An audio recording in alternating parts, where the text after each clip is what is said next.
This is math revision for class 10। प्रश्न है, दी गई आकृति में यदि एस टी समानांतर है क्यू आर तथा P S ratio P Q is equal to 2:5 तथा T R is equal to 15 centimetre, then P T is fill in the blank. हमें बताना है कि पी टी कितना है। गिवन है एस टी पैरेलल है क्यू आर के, यानी कि ये दोनों रेखाएं समानांतर हैं, और पी एस और पी क्यू की रेशो, यानी कि इस हिस्से की और इस हिस्से की रेशो 2:5 है। ये हिस्सा अगर 2 है तो ये पी क्यू पूरा 5 है। तो इसको इस तरह से किया जाएगा, P S is equal to P Q. ये P S ratio P Q जो गिवन है 2:5। तो हम इस रेशो को ऐसे लिख सकते हैं, P S upon P Q is equal to 2:5। इसको ऐसे इस तरह से लिख लिया। P Q upon P S is equal to 5/2। यहाँ पे हमने पी क्यू को उल्टा कर लिया, पी क्यू ऊपर पी एस नीचे, 5 ऊपर ये नीचे। तो P Q upon P S बन गया हमारा 5/2। हमने इसको उल्टा किया 2/5 को, तो ये 5/2 हो गया, क्योंकि यहाँ भी हम इसको उल्टा कर रहे हैं। अब दोनों पक्षों में से एक घटाने पर, दोनों में से अगर हम एक एक घटा देंगे, हमने एक इसलिए घटाया क्योंकि हम इस वैल्यू को लाना चाह रहे हैं। वो कैसे आएगा, P Q upon P S -1 is equal to 5/2 -1।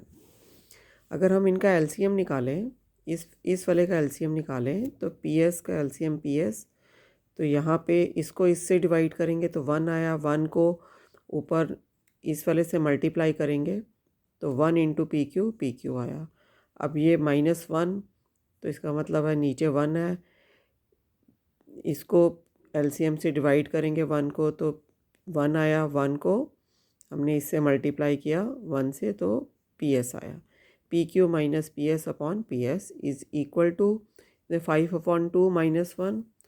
LCM निकाला 2 आया, तो 2 को 2 से डिवाइड किया 1 को हमने न्यूमरेटर यानी कि ऊपर वाला जो है उससे मल्टीप्लाई किया, 1 इंटू 5।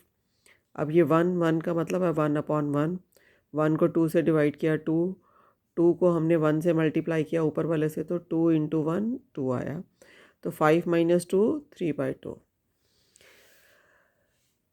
तो अब यहाँ पर अब हम देखते हैं P Q minus P S, ये हमारे पास आया P Q minus P S. Picture में हम देखें पी क्यू, इस पूरे में से अगर मैं इसको माइनस कर दूंगी तो मेरे पास ये हिस्सा बच जाएगा, तो P Q minus P S की जगह मैं क्यू एस लिख दूँगी। P Q minus P S की जगह मैंने लिख दिया Q S upon P S is equal to 3/2। अब मैंने इसको अगर उल्टा करती हूँ तो ये क्या बन गया, P S upon Q S is equal to 2/3। अब त्रिभुज पी क्यू आर में ये जो पी क्यू आर है, इसमें दिया गया है एस टी समानांतर है क्यू आर के।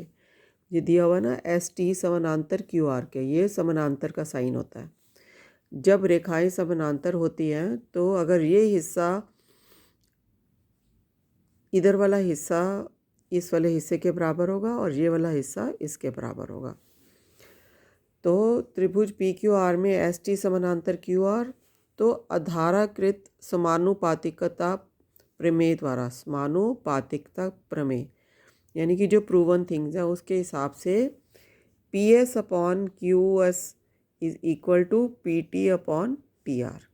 यानी कि अगर ये रेशो और इस रेशो को लें तो ये रेशो और ये रेशो हमारी बराबर होगी, यानी कि P S upon P Q is equal to P T upon T are.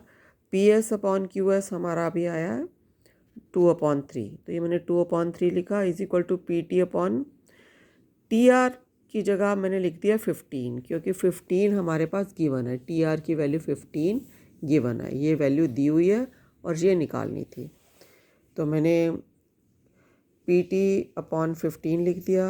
अब इसको रीअरेंज किया, P T is equal to 15 into 2/3, 15 इधर चल गया, 3 नीचे, ये बन गया 30/3। काटेंगे इसको तो 10 आ जाएगा, P T is equal to 10 centimetre. ये हमारा उत्तर है। इस सम को आप ध्यान से देख लीजिए। अब वीडियो को रोक के इस प्रश्न को अच्छी तरह उतार के अपनी कॉपी पे कॉपी कर सकते हैं।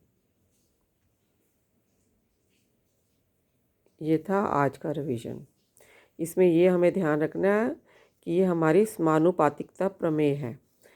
क्या है उसमें, अगर ये दो समानांतर लाइनें हो तो ये और ये रेशो के बराबर होती है, जो हमने यहाँ पे लिखा है P S upon Q S, P S upon Q S और P T upon T R. ये P T upon T R, ये हमारी समानुपातिकता प्रमेय है। आई होप कि आपको समझ आ गया होगा।